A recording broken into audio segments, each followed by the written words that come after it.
Possible, so the drama is very appropriately titled because there's actually not as much comedy in it as I would expect. The focus this time around is still a lot of action, but this time more about changing relationships. I personally prefer the comedy more, but this is still pretty good. After a big action sequence between Kim, Draken, and Shigo, come on, I gotta love anything that pays homage to Tim Burton's Batman. We discover that Kim, on top of saving the world, is going through some high school problems. The biggest one being who's she gonna take to the prom. In most movies, this would be a really lame subject to focus on, but this time around, it's about asking her best friend, Ron. Is it worth it? Are they ready to take the next step? Is that even the next step? While trying to figure out where their relationship is going, a new boy arrives to school, who seems identical to Ron, except he's good looking and, let's be honest, a little less annoying. Kim thinks maybe she doesn't have to sacrifice her friendship with Ron, but Ron is not too sure.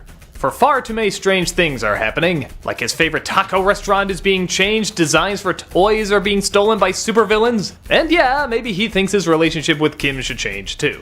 It's looking more and more like this is all part of Draken's diabolical plan, which apparently even Shigo can't figure out, which is also part of his plan, because if she can't figure it out, Kim won't figure it out. Even though, let's be honest, the plan is pretty easy to figure out. But kid show, gotta give a little leeway. And speaking of leeway, you have to give quite a bit to this movie when you find out there's not as much comedy as there usually is with Kim Possible. But to be fair, what they sacrifice it for kinda makes sense. The first film really was not story-driven, it was just an excuse to have a bunch of jokes based on characters. This one slows it down, with only 2 villains this time, only 1 diabolical plan, as well as pacing and investment that's very much like, well, a movie. This time it feels like there's a little bit more weight to what's going on, it's kind of a bigger story, it takes its time, it lets the characters breathe. Some might find that as a turnoff as they just want to see more jokes, but seeing how they thought this was going to be the last thing Kim Possible related, it actually was until they got renewed for another season, this somewhat serious tone is not a bad one to go out on. I give them credit that they actually want to make a movie this time, unlike the last one which, while I enjoy it immensely, even I kind of acknowledge it was just kind of a long episode. I'm glad that this story, while predictable, is done in a way where I actually enjoy seeing these characters go through these dilemmas. Both Kim and Ron at times act a little selfish, but it's never to a point where we dislike them. It's understandable, that age is understandable, but it's never to a point where it feels cliched or forced. It's not the thing where one person is obviously in love with the other and one just doesn't see it and they go over the top and all that stupid stuff. They both kind of don't know whether or not they want to move forward, if this is a relationship that they should be lovey-dovey about or should just stay friends. You legitimately feel the relationship they've had for years and years. But heck with all that, how's the stuff you usually expect from Kim Possible? The gadgets, the action, the one-liners? For the most part they step it up, but again, in a kind of different way, a way that feels more like a movie.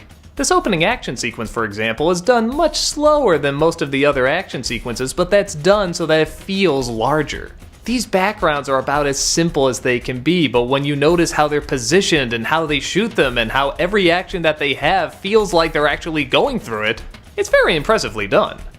Even the intro is obviously an homage to James Bond movies, but again, they kind of give it that Kim Possible feel. I really like these shows and movies that can take something that exists, pay homage to it, but still kind of make it its own thing.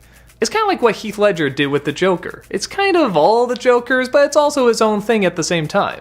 I appreciate something that can do that very smoothly. The jokes, when they have them, are good, there's just not as many as there usually are. We still get Draken and Shigo bickering. We get Ron obsessing over something stupid and Kim with the last minute rescues and great one-liners. And I have to give credit that, at least in the movies, again I haven't seen too much of the show, Ron is not just a sidekick. He legitimately helps out, and he helps out in ways that make sense to his character. They never feel forced. I've seen this kind of character so often turn into a pain in the but he's legitimately helpful. Okay, at times he can be a little grating, but for the most part I think it works.